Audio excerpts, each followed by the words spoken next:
The latest film from David Cronenberg's son. Brandon Cronenberg. Possessor is his second feature after Antiviral, and I watched that 2 days ago at 9 a.m. in the morning. Perfect. I loved it. It was great. See it when it comes out. If it ever comes out. If there's a cinema still open near you, I don't know what's happening anymore. Try and find it. That small thought. It's all it takes to lose control. It's this sci-fi movie. Andrea Riseborough plays this hitman who basically works in the world of sort of corporate assassinations. The movie begins with this incredible sort of close-up of somebody inserting what looks like a headphone jack into their own skull, so driving it in there. So he's departing from his father's films quite a lot. Yes, yeah.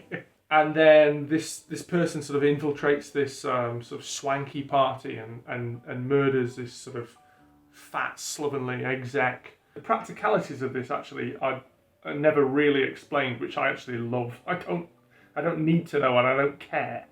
I'm happy to take it at face value that it happens and it works. When this sort of company wants to assassinate an exec from a sort of rival company or something, they kidnap a kind of patsy with access to the target, and by means of an implant, they can control them. So Andrea Riseborough is this hitman, and through this kind of virtual reality sort of interface thing, which looks like a sort of psychiatrist's couch, she can kind of control the brain, control the body, go into the brain of this person, and they act like an avatar. It's this kind of avatar technology, but instead of it being about tree-hugging aliens, it's about murdering people to sort of get ahead in the business world. Sounds better than Avatar. It's a lot better than Avatar. It's fantastic. Given this job, it's this big job, and she has to go in and assassinate the head of this company, played by Sean Bean. Our next contract's a big one. The target is the CEO of the largest operation in the U.S.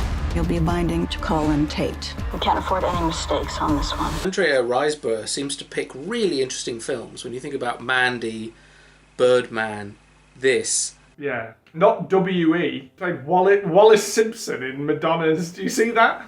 I didn't, did you? I think that was like her first movie. Fucking awful.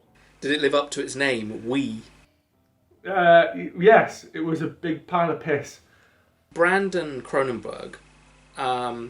So it sounds like it's very much like his father's sort of shtick with body horror. There is this really intense body horror element to it, but there's a kind of like mind horror as well. So there's a lot of sort of mental horror, pain as well. And it is worth saying that it is incredibly violent. It's sort of sporadic, but when it happens, it's really intense, and it's violent in that kind of not very showy way. Like there's not a sort of stylized violence. It's just this really bleak matter of fact. Like Zodiac. But no, because I think it lingers a little bit more on the violence in this, but it is really punishingly grim to watch. Good. Very good. Do you feel that Brandon Cronenberg is obliged to make films like his father did? Like, maybe he wants to make rom-coms, but he's got to live up to his father's reputation. I would assume if you're someone who has been in the orbit of David Cronenberg for most of your life, that's going to rub off on you. I think it's no bad thing to want to do movies like David Cronenberg either. Or you just ask your dad, in your movie, what part of the body has you not plugged something into? Yes, yeah. We can't afford any mistakes on this one. Ready? So, would you recommend Brandon Cronenberg's Possessor? Wholeheartedly, I would, yeah, absolutely. It's horrible, and it's weird. And I loved it.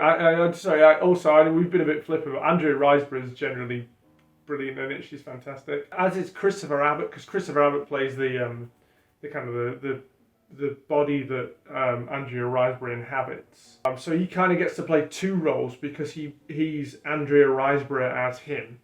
Puppet being taken along desperately trying to sort of find its own. Sort of a Being John Malkovich-esque Yeah, I mean, I mean, I sort of, yeah, I mean. And what a great place to leave it. It's great, yeah.